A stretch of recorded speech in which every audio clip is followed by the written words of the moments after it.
Hi there. Today I want to show you how to make one of these sort of slab built dishes that have got little legs. They're a bit sort of Japanesey.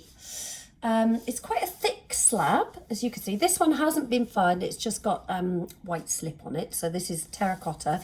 It's like quite a coarse terracotta with just a white slip that I'm going to put out in the kiln room to dry out in a minute. And then what I do with them, I haven't got one to show you because I've sold them all actually. They're quite popular at the moment, so that's good. What was I going to say? Yeah, so I'm putting the white slip on so that then when I glaze them later with lots of different semi-transparent glazes, the glaze shows up because it's on top of a white surface and not a terracotta surface. Oh, I think my daughter's just coming in. Hello, I'm just in the middle of doing a video. That's okay. Oh, hello. You all right? Yeah, it's just the tails for a nap. Oh, she's going for a nap. That's nice. Have a nice sleep. Bye. Anyway, I feel a bit like a nap as well. So anyway, that's what we're going to do. Okay, so you can see that I kind of like them quite chunky and thick, and I just put like a few rough sgraffito marks on the surface just so that, you know, when you're using lots of different glazes, because if you think about the fact that glaze is just like a thin layer of glass, and obviously I'm actually using lots of different glazes and oxides, and they melt and flow and at different temperatures.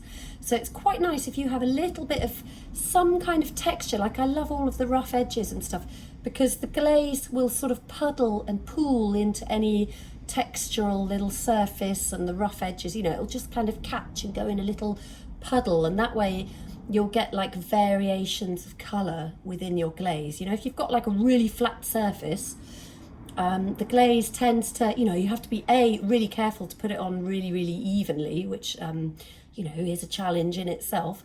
And also, yeah, if it's a semi-transparent glaze, it's really easy to see if you've got it on a little bit thicker or a little bit thinner in places. So I just, you know, I like layering them all up and not being too precious and careful about it all.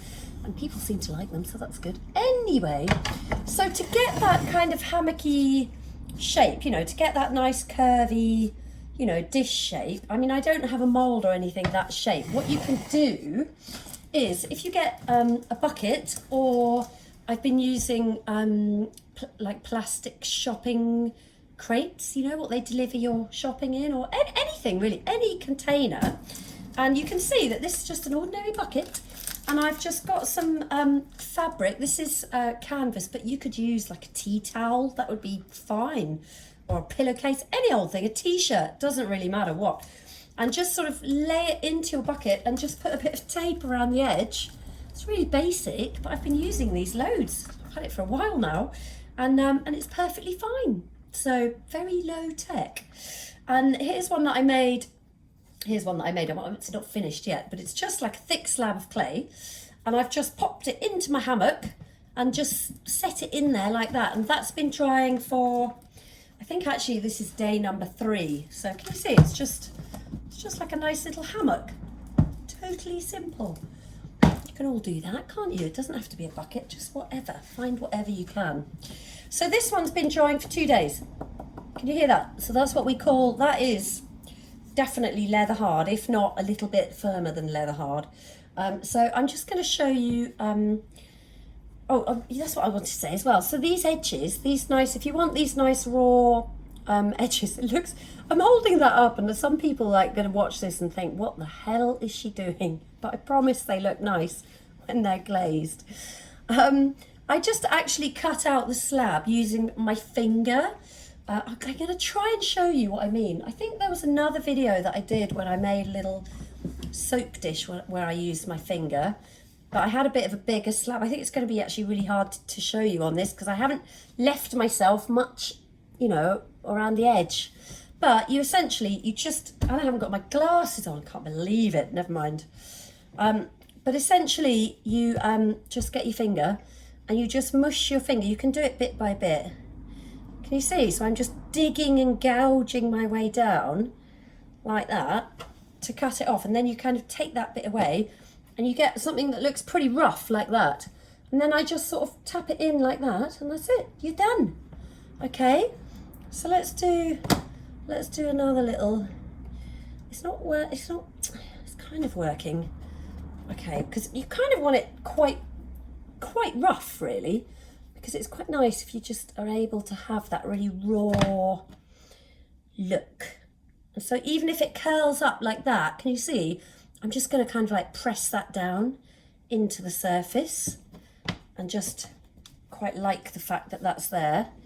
So I'm just, can you see, I'm just patting it in around the edges. Any little bits I'm just going to smear onto the surface. I mean, it was pretty square anyway, to be honest. Oops, that's not very straight. See that little burr there? I'm just going to shove that in. So let's just take that out of the way. Oops, grab that off there. Might just shove that on there. And just pat that in, okay? And any little bits like that are quite nice. And the other thing I'm going to show you how to do is, if you really want a nice kind of organic looking textured surface, you know, if you definitely don't want it smooth, which is what we're kind of aiming for, what you can do is you can actually just, I've just got like this is just dry clay, just little bits of dry clay. And some of them are quite big bits, some of them are quite small bits.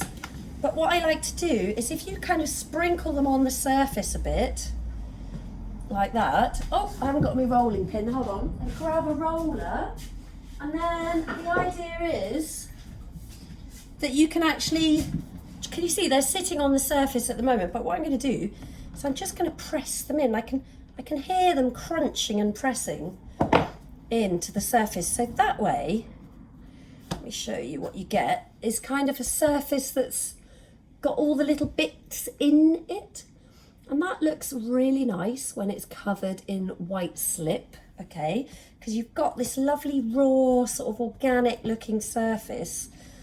And I find that, yeah, just dry bits of clay put into that are really good. So I'm going to take my what will be the top dish part of my dish.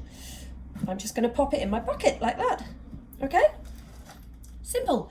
So I'm going to leave that now for, well, I'm going to leave it for 24 hours. I mean, it's so windy outside, honestly. It's doing my head in a bit. I find it just really noisy. So I'm just going to leave that in there till like tomorrow. I'll have a look tomorrow because it's not as thick as the other ones. So when that is stiff enough that you can handle it like that, then I'll put the legs on, okay? And basically I will then also coat it in the white slip, which will end up being like this, okay, in order for me to put my coloured glazes on.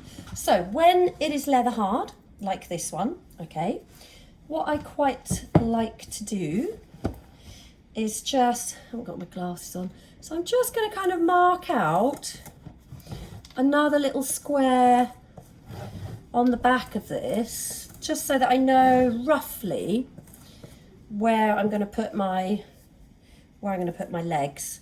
And also, do you know what, I'm actually going to make a bit more of a meal of that, because what I quite like is, I quite like all the little score marks, you know.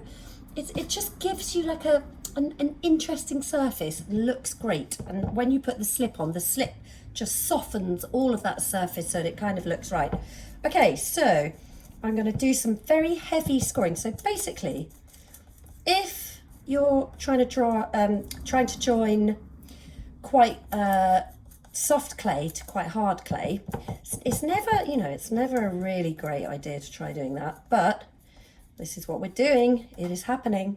If you are doing that, you want to really score up your hard clay and get it a little bit moist. See what I mean? So don't hold back with the scoring, okay?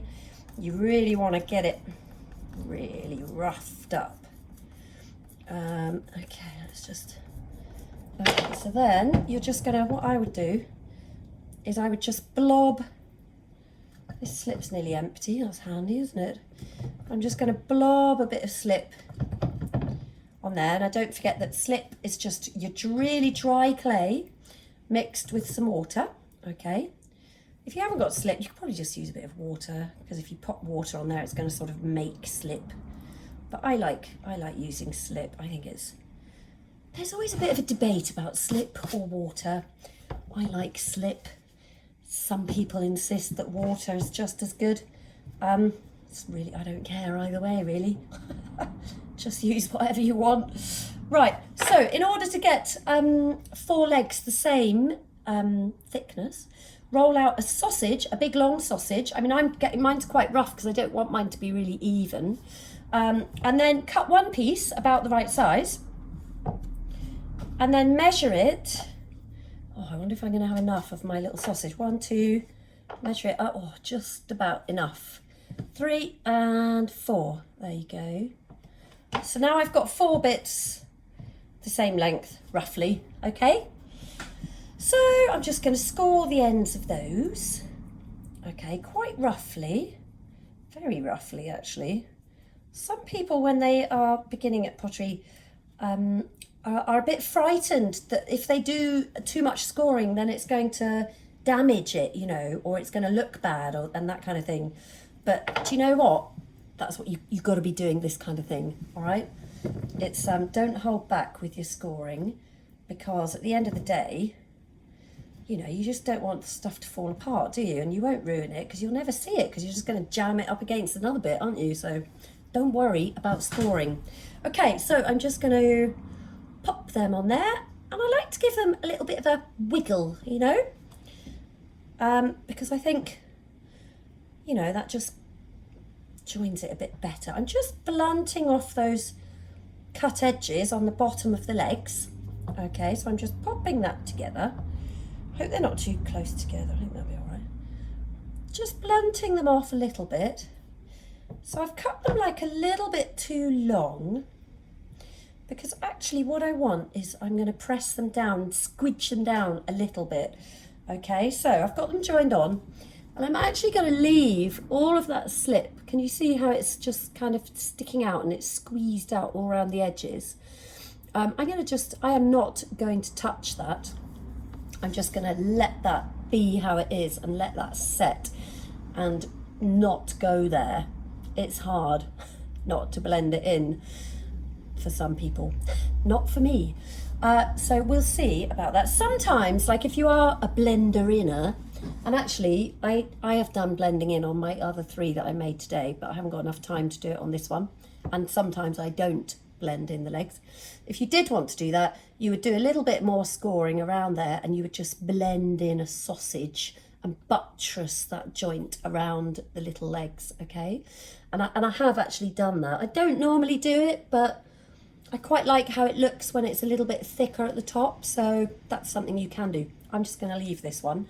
So now, what I could do with is a tray. So what I'm going to do is take that one off the tray, put this one on the board.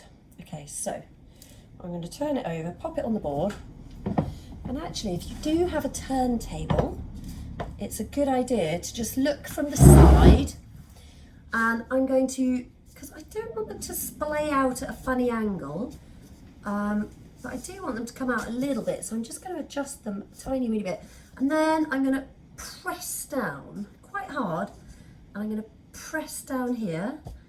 Oops, I'm bashing against that one. Let's move it out the way. Whoops, never mind, that's all part of the story of the making. I'm going to press down here, and I'm going to press down there.